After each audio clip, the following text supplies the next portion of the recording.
Sir ಇದು ನೆನಪಿನ ಕಾಣಿಕೆ ಆಗಿರ್ಬೋದು, ಬಟ್ ಈಗ ಒಂದು ಫ್ರೇಮ್ ನೋಡಿದ್ವಲ್ಲ ಅದು ನಮ್ಮ ನೆನಪಲ್ಲಿ ಯಾವಾಗಲೂ ಇರುವಂಥದ್ದು. ದಯವಿಟ್ಟು ಕಾಟೇರ ನಮ್ಮೆಲ್ರಿಗೂ ಇಷ್ಟು ಖುಷಿಯಾಗಿದೆ, ನಿಮಗೆ ಜರ್ನಿ ಹೇಗಿತ್ತು ಅಂತ ತಿಳಿಸ್ಬೇಕು ಸರ್. ಎಲ್ರಿಗೂ ನಮಸ್ಕಾರ.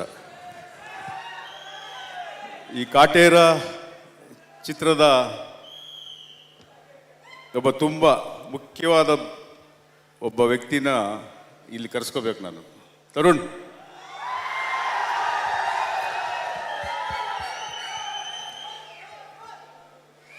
ಹಾಗೆ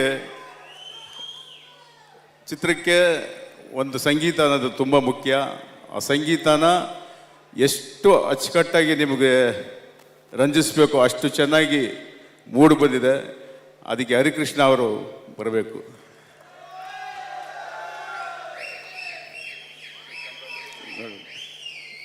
ಇದಕ್ಕೆ ಅಡಿಪಾಯ ಈ ಕತೆ, ಈ ಸಿನಿಮಾ ಇಷ್ಟು ದೊಡ್ಡದಾಗಬೇಕು ಅಂದರೆ ಜಡೇಶ್ ಮತ್ತು ಮಾಸ್ತಿ ಇಬ್ಬರು ಬರಬೇಕು.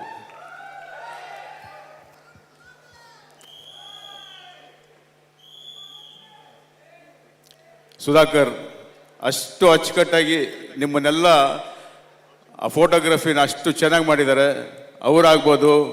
ಮತ್ತು ನಮ್ಮ ಎಡಿಟರ್ ಪ್ರಕಾಶ್ ಅವರು ಬರಬೇಕು. ಏನಕ್ಕೆ ಇವ್ರನ್ನೆಲ್ಲ ಕರೆಸ್ಕೊಂಡೆ ಅಂದರೆ, ಒಂದು ಚಿತ್ರ ಮಾಡಬೇಕಾದ್ರೆ ಒಬ್ಬ ನಿರ್ಮಾಪಕ ಮಾತ್ರ ಸಾಲದು, ಒಬ್ಬ ನಾಯಕ ನಟ ಮಾತ್ರ ಸಾಲದು. ಒಂದು ಚಿತ್ರ ಮಾಡಬೇಕು ಅಂದರೆ ಇವರೆಲ್ಲರೂ ಇರಬೇಕು. ಆ ಚಿತ್ರ ಯಶಸ್ಸು ಆಗಬೇಕು ಅಂದರೆ ಅದಕ್ಕೆ ನೀವೆಲ್ಲ ಇರಬೇಕು. ಅಂಥ ಒಂದು ಚಿತ್ರನ ಈ ಕನ್ನಡ ಚಿತ್ರರಂಗದಲ್ಲಿ ಮಾಡೋದಕ್ಕೆ ಈ ಒಂದು ಅದೃಷ್ಟನ ನನಗೆ ಕೊಟ್ಟಿದ್ದು ನಿಮ್ಮ ಡಿ ಬಾಸ್.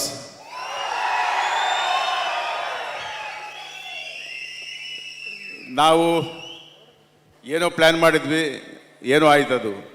ಮದಕರಿ ನಾಯಕ ಮಾಡಬೇಕು ಅಂದ್ಕೊಂಡು ಶುರು ಮಾಡಿದ್ದು ಅದು ಕಾಟೇರ ಆಯಿತು. ಇಂಥ ಒಂದು ಚಿತ್ರಗಳನ್ನು ಮಾಡ್ತಾ ಇನ್ನೂ ಕನ್ನಡ ಚಿತ್ರರಂಗಕ್ಕೆ ಎಲ್ಲೋ ಒಂದು ಕಡೆ ಕನ್ನಡ ಚಿತ್ರಗಳು ತುಂಬ ಕಮ್ಮಿ ಆಗ್ತಾ ಇದೆ, ಚಿತ್ರಗಳು ಸರಿಯಾಗಿ ಹೋಗ್ತಾ ಇಲ್ಲ ಅನ್ನೋ ಒಂದು ಸಂದರ್ಭದಲ್ಲಿ ಇಂಥ ಒಂದೊಂದು ಚಿತ್ರಗಳು ಬಂದು ಕನ್ನಡ ಚಿತ್ರರಂಗಕ್ಕೆ ಒಂಥರ ಆಕ್ಸಿಜನ್ ಕೊಟ್ಟಂಗೆ ಆಗ್ತಾ ಇದೆ. ಸೊ ಅಂಥದ್ರಲ್ಲಿ ಆ ಒಂದು ಕೆಲಸ ನಾನು ಮಾಡಿದ್ದೀನಿ ಅಷ್ಟೇ. ನಿಮ್ಮೆಲ್ಲರ ಸಹಕಾರ ಪ್ರೋತ್ಸಾಹ ಹೀಗೆ ಇರಲಿ. ಹಾಗೂ ಚಿತ್ರದಲ್ಲಿ ನಟಿಸಿದಂಥ ಎಲ್ಲ ಕಲಾವಿದರಿಗೂ, ತಂತ್ರಜ್ಞರಿಗೂ, ಮತ್ತು ನಮ್ಮ ಮ್ಯಾನೇಜರ್ ನರಸಿಂಹ ಆಗ್ಬೋದು, ಎಲ್ಲರಿಗೂ ನಾನು ತುಂಬ ಹೃದಯದ ಕೃತಜ್ಞತೆ ಸಲ್ಲಿಸ್ತೀನಿ. ಆಮೇಲೆ ತುಂಬ